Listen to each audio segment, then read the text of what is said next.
그날 회의실에서 한 남자가 모욕을 당했습니다. 이런 기본적인 영어 문서도 못 읽어요? 여긴 글로벌 회사예요. 서류가 그의 앞으로 던져졌습니다. 동료들은 고개를 숙였고 그는 말없이 굴욕을 삼켰습니다. 하지만 아무도 몰랐습니다. 그 남자가 누구인지. 그는 이 회사 전체를 소유한 CEO였습니다. 6개월간 신분을 숨기고 일반 사원으로 살아온 이유. 조용히 사라지는 유능한 직원들. 완벽해 보이는 숫자 뒤에 감춰진 조직적 비리. 그리고 그 중심에 선 한 여자. 정의를 위해 자신의 모든 것을 걸었던 한 남자와 그 곁을 끝까지 지킨 한 여자의 이야기. 지금부터 그 긴 여정을 따라가 보겠습니다. 그 전에 잠깐 이 영상이 마음에 드셨다면 구독과 좋아요 부탁드립니다.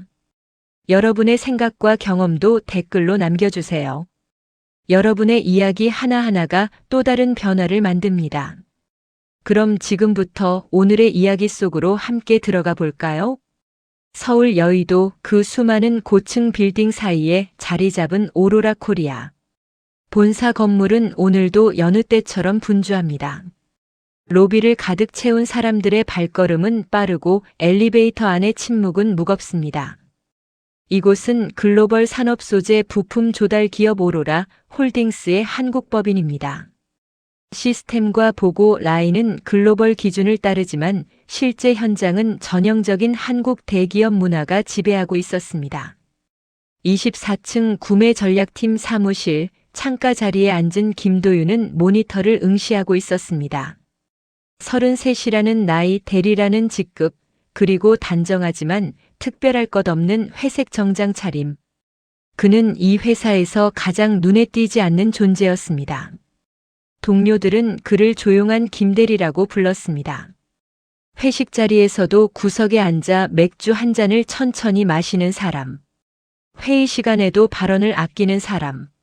누군가 그에게 관심을 가질 이유는 없었습니다. 하지만 김도윤에게는 아무도 모르는 비밀이 있었습니다. 그는 오로라 홀딩스 그룹의 최고 경영자였습니다. 30살의 CEO 자리에 오른 그는 MIT에서 경영과 경제를 전공했고 글로벌 비즈니스 현장에서 누구보다 날카로운 판단력을 인정받았습니다. 그런 그가 왜 지금 이 자리에 앉아 있는 걸까요? 6개월 전 김도윤은 한국 법인의 이상한 징후를 발견했습니다. 실적은 유지되고 있었습니다. 보고서는 매끄러웠습니다. 하지만 유능한 직원들이 조용히 사라지고 있었습니다. 퇴사 사유는 대부분 개인 사정이었습니다. 그는 본사에 여러 차례 실사를 지시했지만 돌아온 답은 언제나 문제 없음이었습니다. 보고서와 현장 사이에 괴리가 있다는 것을 직감한 그는 결단을 내렸습니다. 보고서가 아니라 현장을 직접 보겠다고요.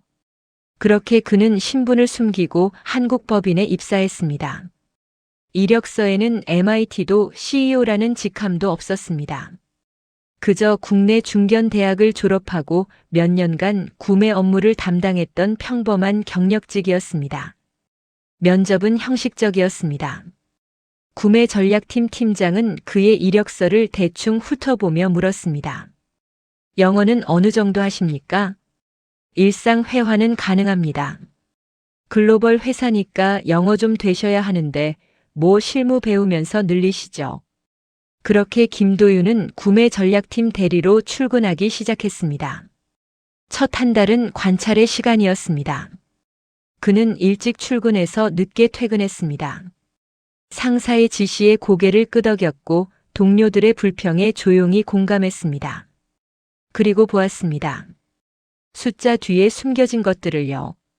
회의실에서 벌어지는 권력의 게임을요. 누군가는 승진하고 누군가는 조용히 짐을 싸는 이유를요. 특히 그의 시선을 사로잡은 사람이 있었습니다. 구매본부 상무 함희정. 사내에서는 그녀를 구매본부 여제라고 불렀습니다. 45의 나이, 완벽하게 세팅된 머리, 그리고 언제나 날카로운 눈빛. 그녀가 지나가면 복도는 긴장했습니다. 그녀가 주재하는 회의는 전쟁터였습니다. 영어를 못하는 직원은 회의실에서 공개적으로 망신을 당했고 그녀의 마음에 들지 않는 보고서는 책상 위로 던져졌습니다. 김도윤은 그녀를 관찰했습니다.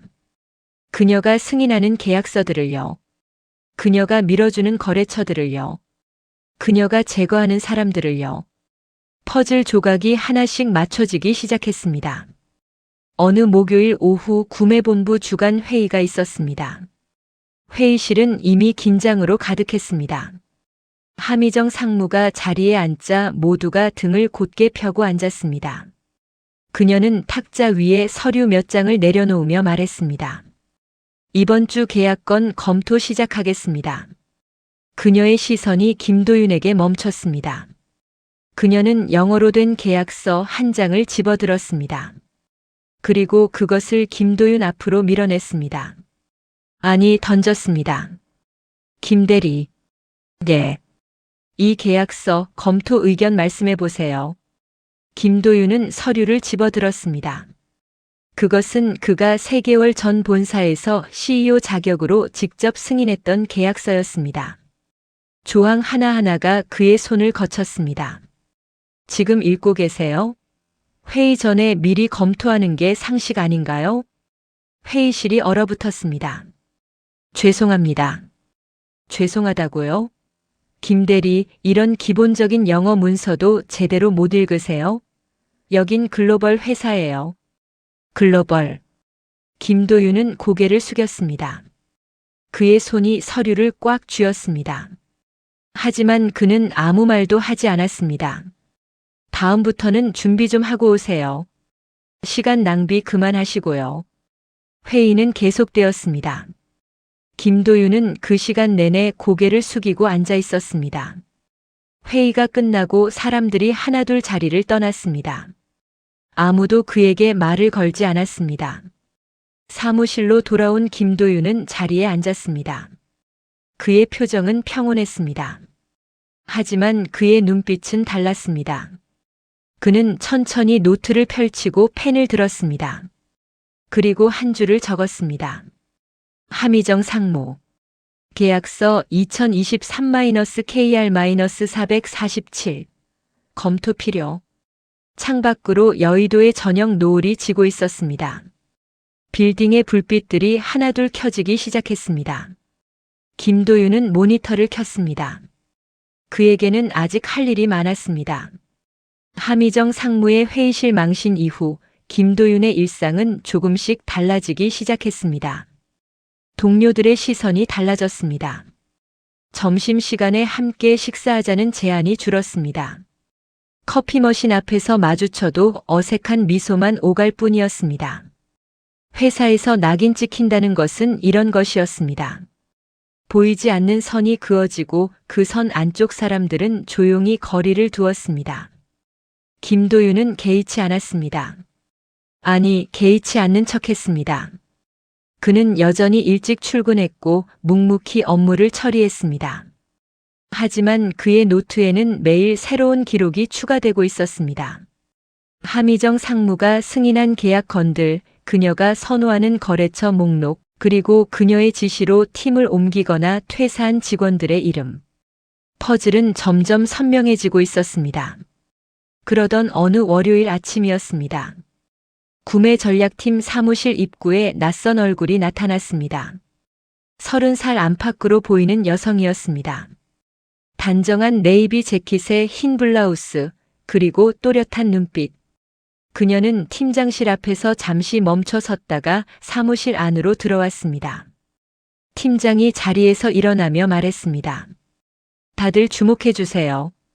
오늘부터 우리 팀에 합류하신 박서연 과장님입니다. 글로벌 영업팀에서 오셨어요. 사무실이 술렁였습니다. 글로벌 영업팀은 회사에서 가장 화려한 부서였습니다.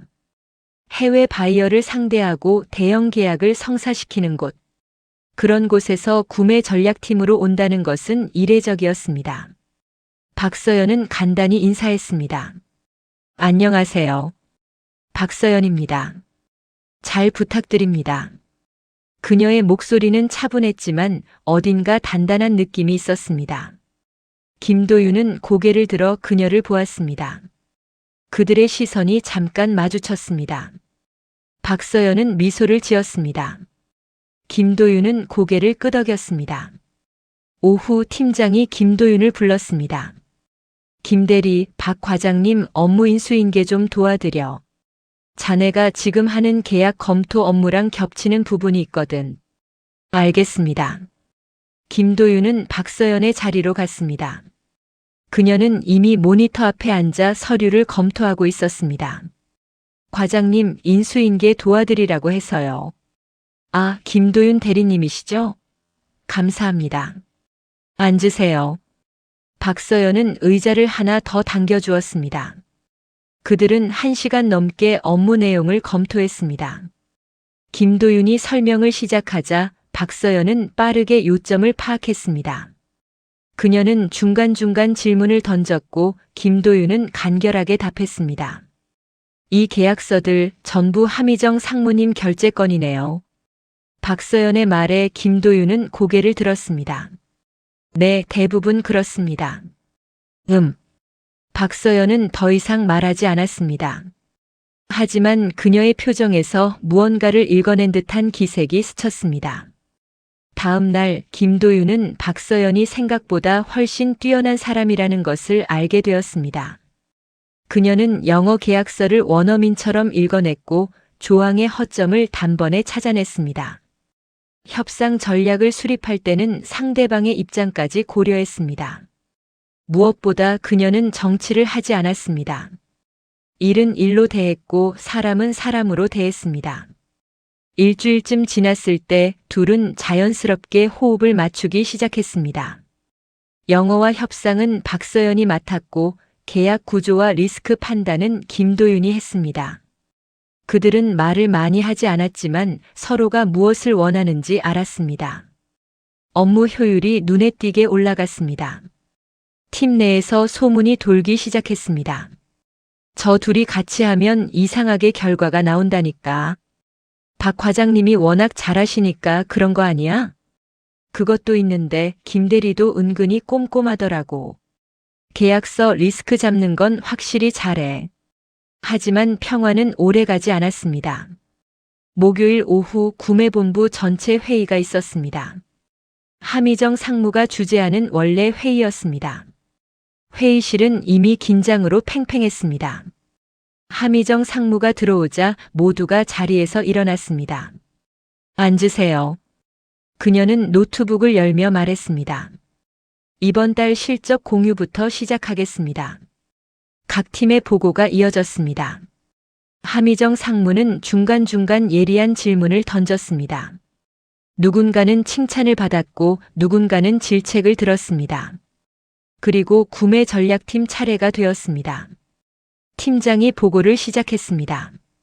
이번 달 계약 검토 건수는 총 17건이며 잠깐요.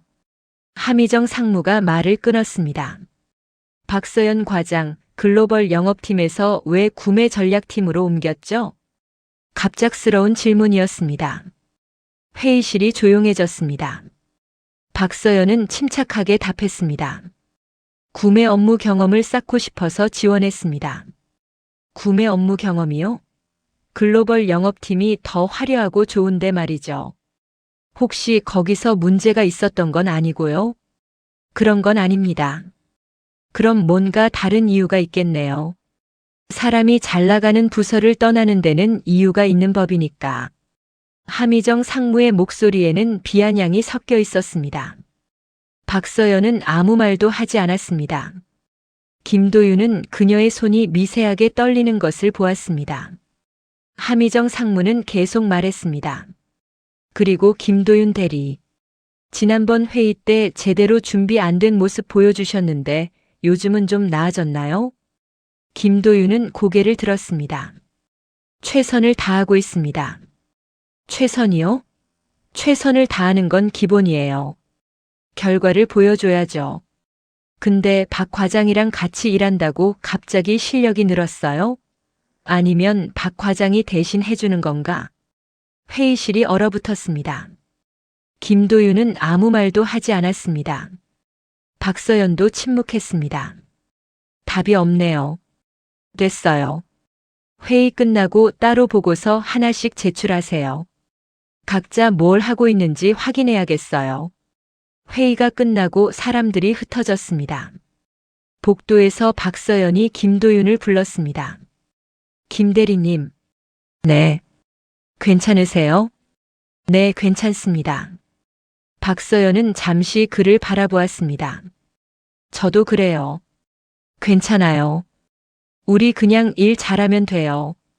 그녀는 미소를 지으려 했지만 그 미소는 조금 슬퍼 보였습니다. 그날 밤 김도윤은 늦게까지 사무실에 남아 있었습니다. 함희정 상무가 요구한 보고서를 작성하면서 그는 또 다른 것을 발견했습니다. 최근 3개월간 함희정 상무가 승인한 계약 중 5건에서 이상한 조항이 반복되고 있었습니다.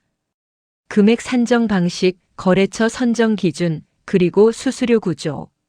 개별적으로 보면 문제가 없어 보였지만 전체를 놓고 보면 패턴이 보였습니다. 김도윤은 노트에 메모를 추가했습니다. 그리고 한 사람의 이름을 떠올렸습니다. 윤재호 부장.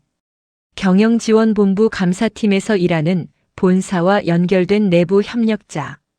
이제 그를 만나야 할 때였습니다. 창밖은 이미 깊은 밤이었습니다.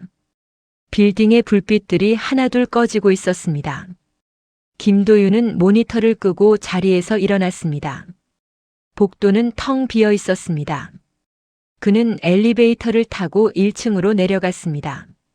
로비를 지나 밖으로 나오자 차가운 바람이 얼굴을 스쳤습니다. 그는 핸드폰을 꺼내 메시지를 보냈습니다. 윤 부장님 만나 뵙고 싶습니다. 답장은 곧바로 왔습니다. 내일 점심 어떠세요? 외부에서 뵙죠. 김도윤은 핸드폰을 주머니에 넣고 걸었습니다. 여의도 거리는 여전히 사람들로 붐볐습니다. 퇴근길 직장인들, 회식을 마치고 돌아가는 사람들, 그리고 아직도 일을 하러 가는 사람들. 그는 그 사이를 걸으며 생각했습니다. 자신이 이곳에 온 이유를요. 숨겨진 진실을 찾기 위해서였습니다. 하지만 그 과정에서 예상치 못한 것을 발견하고 있었습니다. 사람들의 고통을요. 침묵 속에 숨겨진 분노를요. 그리고 박서연 같은 사람이 왜 이곳에서 버티고 있는지를요. 김도윤은 멈춰 섰습니다. 한강이 보이는 길목이었습니다. 강물은 검게 흐르고 있었고 다리 위의 불빛들이 수면에 반사되고 있었습니다. 그는 난간에 기대어 강을 바라보았습니다. CEO로서 그는 숫자와 시스템을 다뤘습니다. 하지만 김도윤으로서 그는 지금 사람들의 삶을 보고 있었습니다. 그리고 알았습니다. 이 싸움은 단순히 비리를 밝히는 것으로 끝나지 않을 거라는 것을요. 그는 이곳을 바꿔야 했습니다. 진짜로요. 윤재호 부장과의 만남은 여의도에서 조금 떨어진 작은 중식당에서 이루어졌습니다. 점심시간이었지만 손님은 많지 않았습니다. 김도윤은 구석 자리에 앉아 기다렸습니다. 5분쯤 지나 윤재호 부장이 들어왔습니다. 50대 초반으로 보이는 그는 회색 정장 차림이었고 얼굴에는 피로가 역력했습니다. 오래 기다리셨습니까? 아닙니다. 저도 방금 왔습니다. 둘은 간단히 식사를 주문했습니다. 주변을 살핀 윤재호 부장이 낮은 목소리로 말했습니다. 본사에서 연락이 왔더군요. 김 대리님이 저를 찾을 거라고요. 제가 발견한 것들이 있습니다. 김도윤은 준비해온 자료를 건넸습니다. A사 용지 5장. 거기에는 함희정 상무가 승인한 계약들의 패턴이 정리되어 있었습니다. 윤재호 부장은 천천히 자료를 읽었습니다. 그의 표정이 굳어졌습니다. 이건 체계적이네요. 네. 개별 건으로 보면 문제가 없어 보이지만 전체를 놓고 보면 리베이트 구조가 보입니다. 윤재호 부장은 고개를 끄덕였습니다. 저도 몇 가지 포착한 게 있습니다. 함희정 상무가 특정 임원들의 약점을 잡고 있다는 정황도요. 그래서 아무도 그녀를 건드리지 못합니다. 증거가 있습니까? 단편적인 것들만요. 결정적인 건 아직입니다.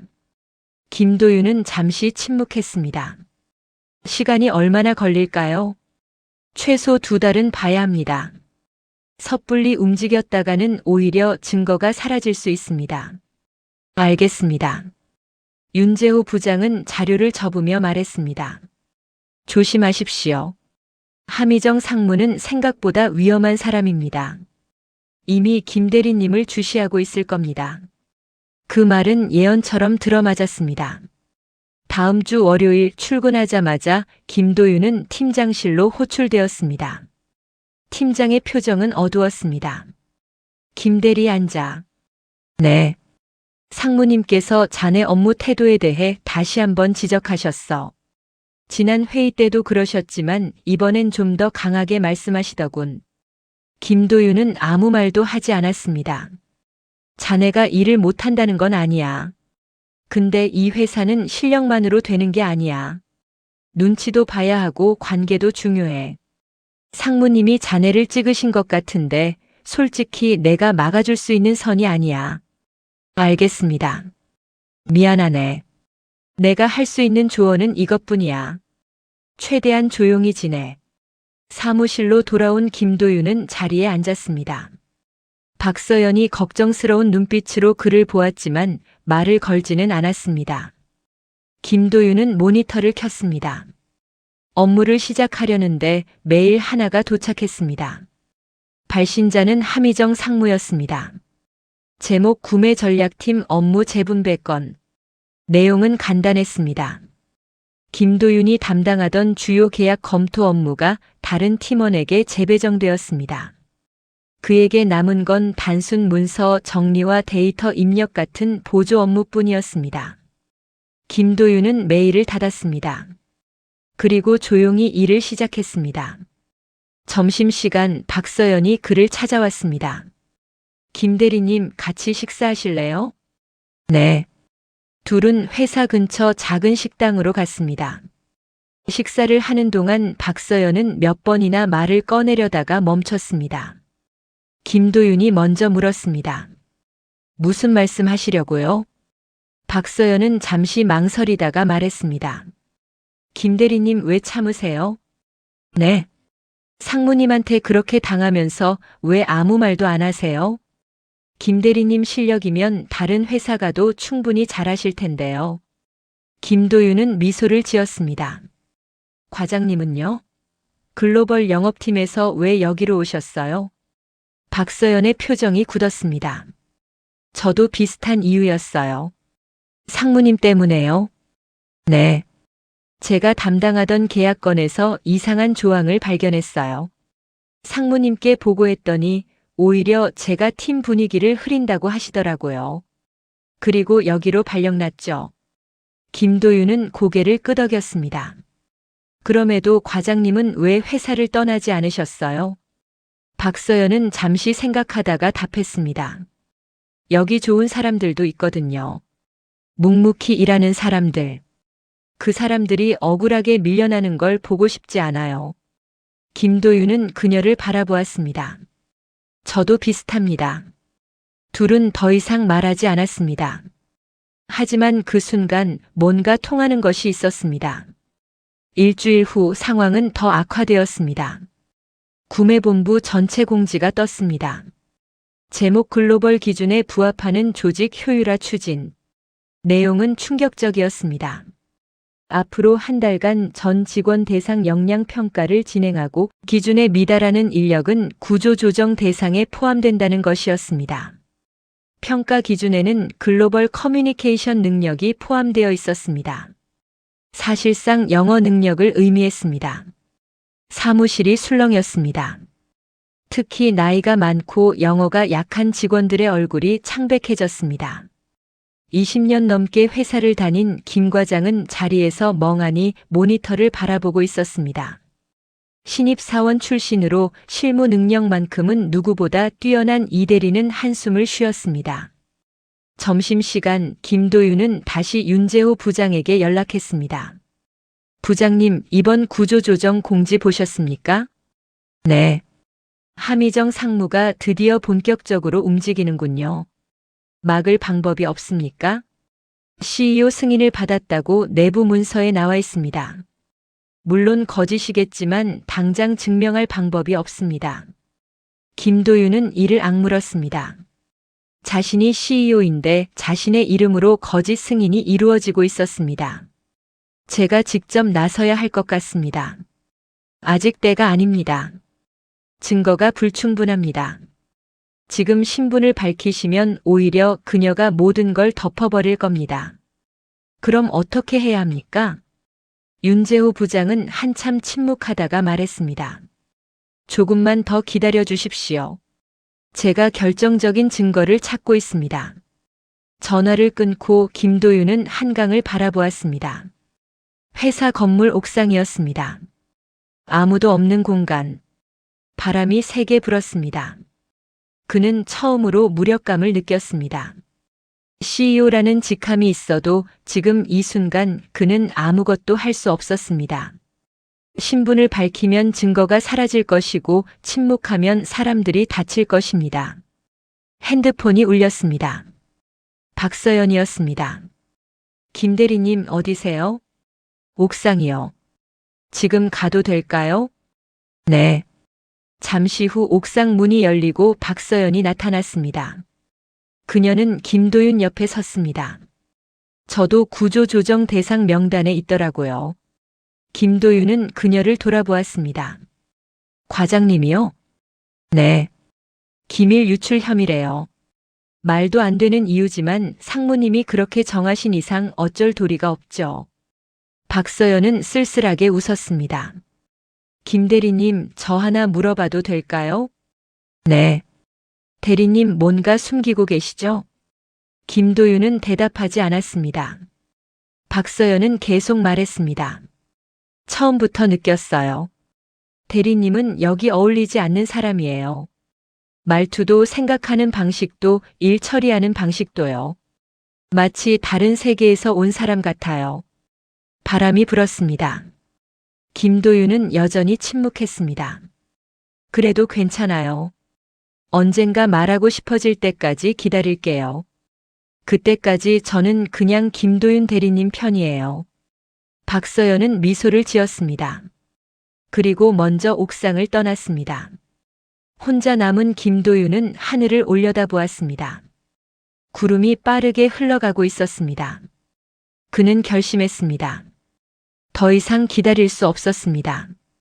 증거가 완벽하지 않아도 지금 움직여야 했습니다. 그는 핸드폰을 꺼내 메시지를 보냈습니다. 윤재호 부장에게가 아니었습니다. 본사 법무팀 책임자에게였습니다. 그는 CEO 권한으로 긴급 감사를 요청했습니다. 그리고 한 줄을 덧붙였습니다. 곧 증거를 확보하겠습니다. 답장은 즉시 왔습니다. 대기하겠습니다. 김도윤은 옥상 난간에 기대어 여의도를 내려다보았습니다. 수많은 빌딩들 사이로 사람들이 움직이고 있었습니다. 그들 각자의 삶이 있었습니다. 그들 각자의 싸움이 있었습니다. 이제 그의 싸움이 시작될 차례였습니다. 김도윤은 움직이기 시작했습니다. 조용히 그리고 신중하게. 그는 매일 새벽 4시에 출근했습니다.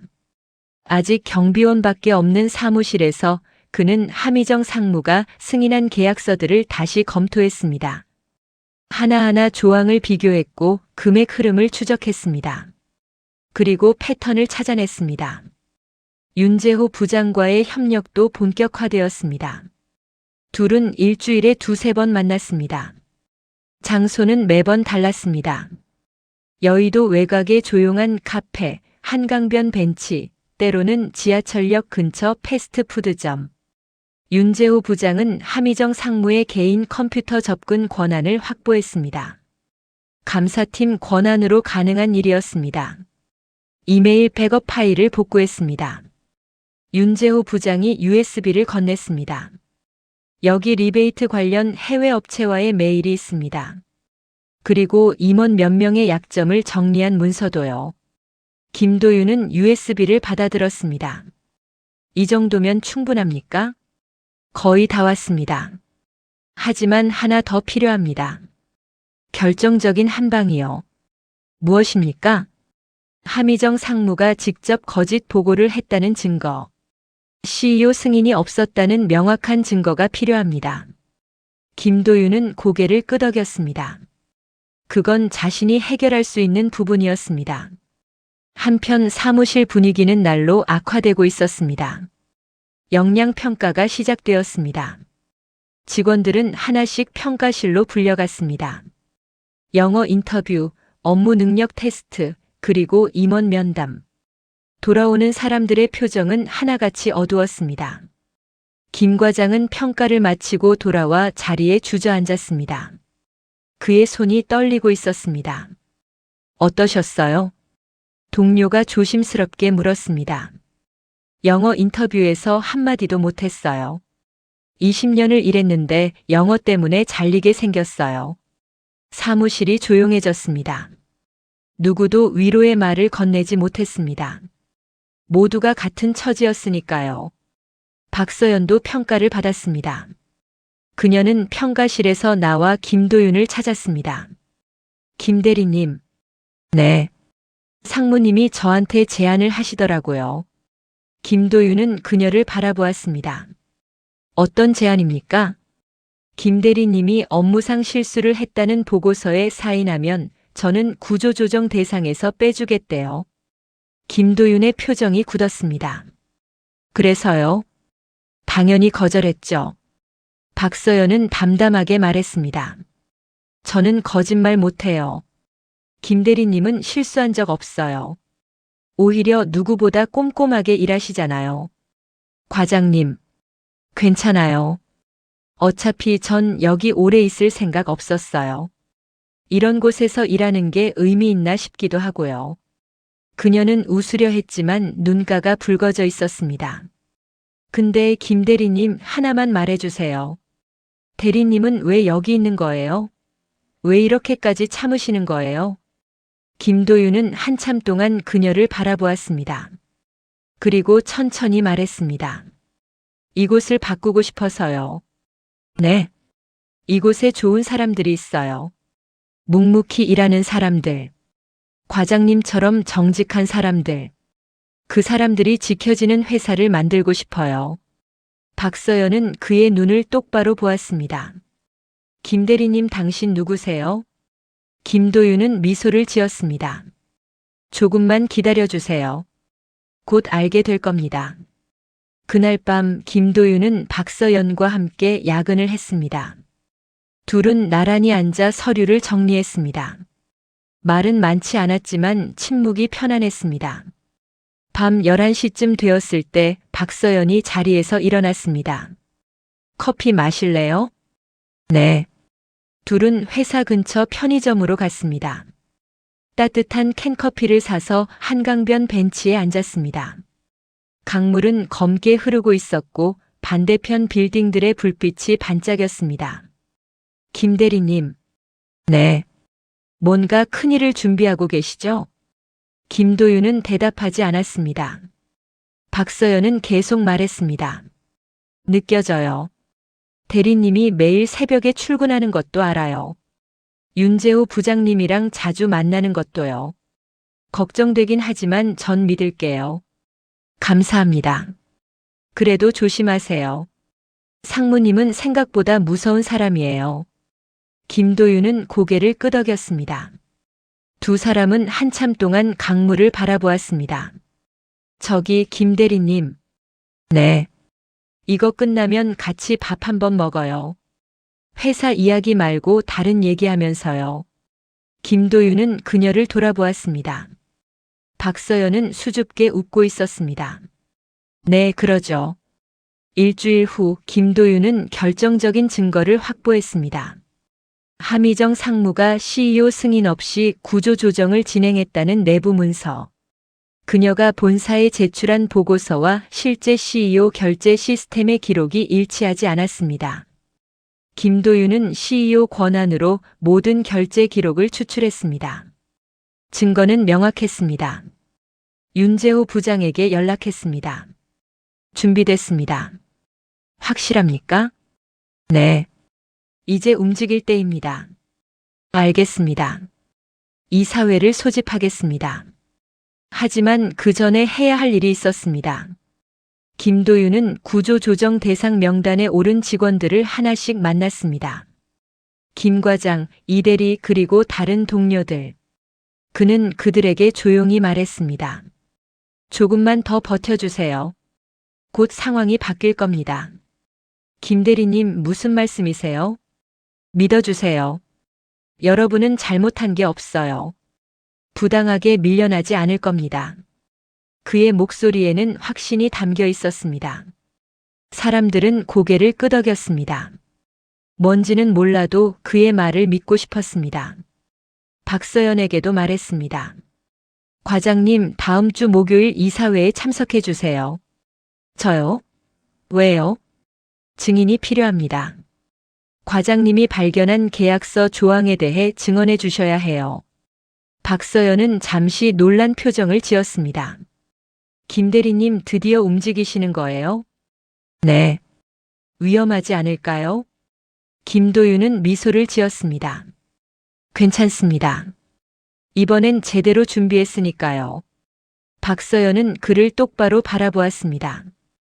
그리고 천천히 물었습니다. 김 대리님. 아니죠.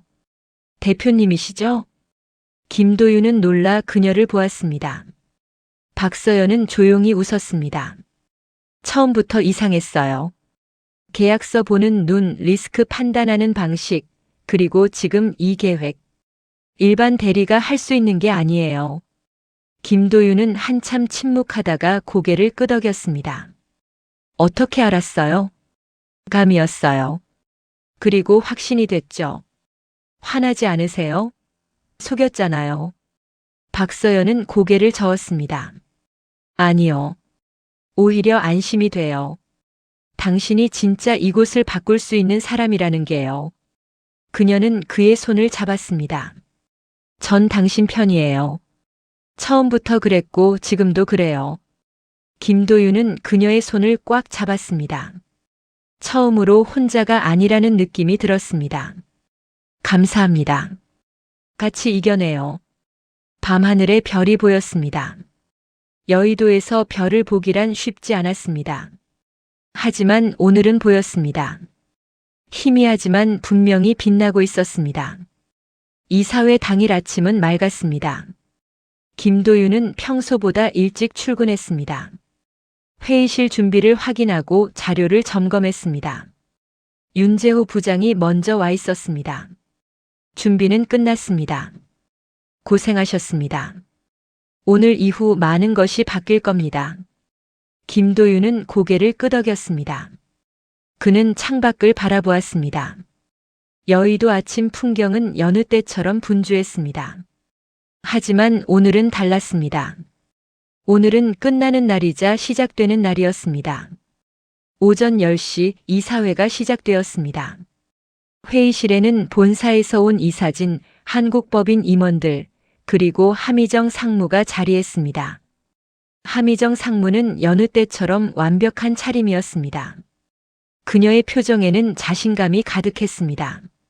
오늘은 한국법인 구조조정 최종 승인건으로 모였습니다.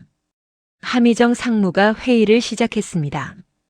글로벌 기준에 맞지 않는 인력 정리를 통해 조직 효율을 높이겠습니다. 이미 CEO 승인을 받은 사안입니다. 그녀는 서류를 나눠주었습니다. 구조조정 대상자 명단, 예상 비용 절감 효과, 그리고 CEO 승인 문서. 모든 게 완벽해 보였습니다. 질문 있으신 분 계십니까? 본사 이사 한 명이 손을 들었습니다. CEO 승인 문서를 다시 한번 확인하고 싶습니다. 물론입니다. 여기 있습니다. 함희정 상무가 문서를 건넸습니다. 이사는 천천히 문서를 검토했습니다. 이상하네요. 결제 시스템 기록과 일치하지 않는 부분이 있습니다. 회의실이 조용해졌습니다. 함희정 상무의 표정이 미세하게 흔들렸습니다. 그럴 리 없습니다. 분명히 승인받았습니다. 확인해 보시죠. 이사는 노트북을 열어 화면을 공유했습니다.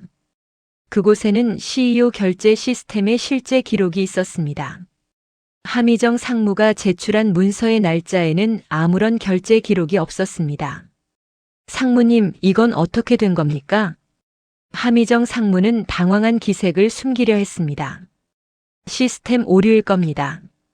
제가 분명히 승인받았습니다. 그때 회의실 문이 열렸습니다. 김도윤이 들어왔습니다. 그 뒤로 박서연도 따라 들어왔습니다. 김대리? 여긴 왜 왔나? 함희정 상무가 날카롭게 물었습니다. 김도윤은 대답하지 않았습니다. 그는 회의 테이블 상석으로 걸어갔습니다. 그리고 자리에 앉았습니다. 뭐 하는 거야? 지금 이사회인데. 함희정 상무가 자리에서 일어났습니다. 하지만 본사 이사가 손을 들어 그녀를 제지했습니다. 상무님 앉으십시오. 무슨 말씀이십니까? 소개하겠습니다. 오로라 홀딩스 그룹 CEO 김도윤입니다. 회의실이 얼어붙었습니다. 한국 법인 임원들은 믿을 수 없다는 표정으로 김도윤을 바라보았습니다. 함희정 상무는 창백한 얼굴로 그 자리에 서 있었습니다. 김도윤이 천천히 말했습니다. 지난 6개월간 저는 일반 직원으로 이곳에서 일했습니다. 현장을 직접 보기 위해서였습니다. 그는 자료를 꺼냈습니다. 그리고 발견했습니다. 체계적인 비리와 조직 파괴 행위를요. 화면에 자료가 나타나기 시작했습니다. 함희정 상무의 리베이트 메일, 임원 협박 문서, 그리고 조작된 계약서들. 모든 증거가 하나씩 공개되었습니다. 이 모든 일은 함희정 상무의 주도로 이루어졌습니다. CEO 승인은 없었습니다. 구조 조정도 허위 보고입니다. 함희정 상무는 자리에 주저앉았습니다. 그녀의 얼굴에서 자신감이 사라졌습니다. 김도윤은 계속 말했습니다. 하지만 더 중요한 건 이곳에 있는 사람들입니다. 그는 박서연을 바라보았습니다. 정직하게 일하다가 보복을 당한 사람들. 실력이 있어도 정치 때문에 밀려난 사람들. 20년을 일했지만 영어 때문에 잘린다는 말을 들은 사람들. 회의실이 조용했습니다. 이건 단순히 비리 문제가 아닙니다. 조직 문화의 문제입니다. 사람을 도구로 보는 문화. 권력으로 지배하는 문화. 그걸 바꾸고 싶었습니다. 김도윤은 자리에서 일어났습니다. 오늘부로 함희정 상무는 즉각 해임됩니다. 부당하게 퇴사 압박을 받은 모든 직원은 복직됩니다. 그리고 인사제도를 전면 개편하겠습니다. 실력과 윤리를 기준으로요. 본사 이사들이 고개를 끄덕였습니다. 그리고 저는 당분간 이곳에 남겠습니다. CEO로서가 아니라 이곳을 함께 바꿔나갈 한 사람으로요. 이사회는 그렇게 끝났습니다. 함희정 상무는 경호원에게 인도되었습니다. 회의실을 나가는 그녀의 뒷모습은 초라했습니다. 모두가 떠나고 회의실에는 김도윤과 박서연만 남았습니다. 놀랐죠? 김도윤이 먼저 말했습니다. 조금요. 아니, 많이요. 박서연은 웃었습니다. 그래도 다행이에요. 당신이 진짜 이곳을 바꿀 수 있는 사람이어서요. 과장님 덕분입니다. 과장님이 없었으면 버티지 못했을 거예요. 저도요. 김대리님, 아니, 대표님이 없었으면 전 이미 포기했을 거예요.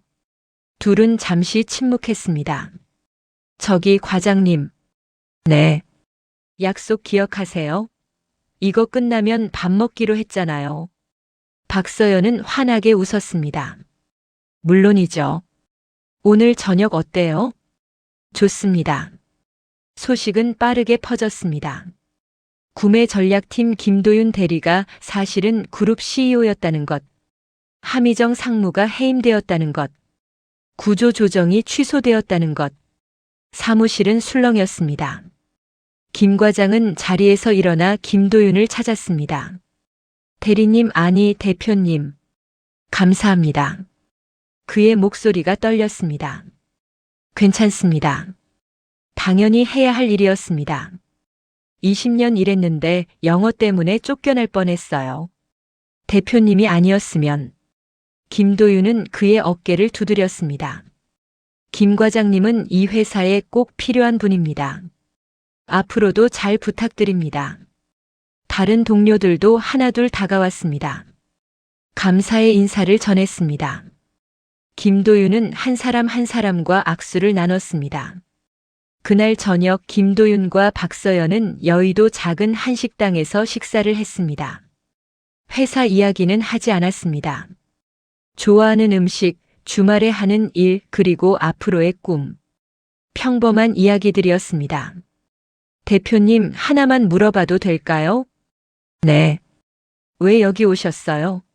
CEO면 본사에서 편하게 일하실 수 있었을 텐데요.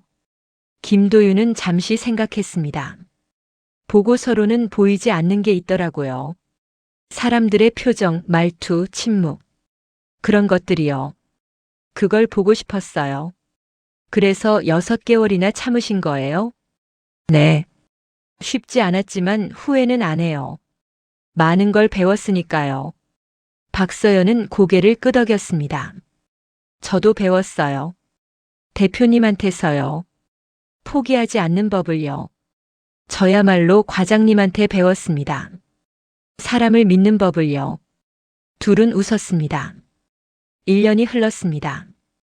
오로라 코리아는 많이 달라져 있었습니다. 인사 제도가 바뀌었고 평가 기준이 명확해졌습니다.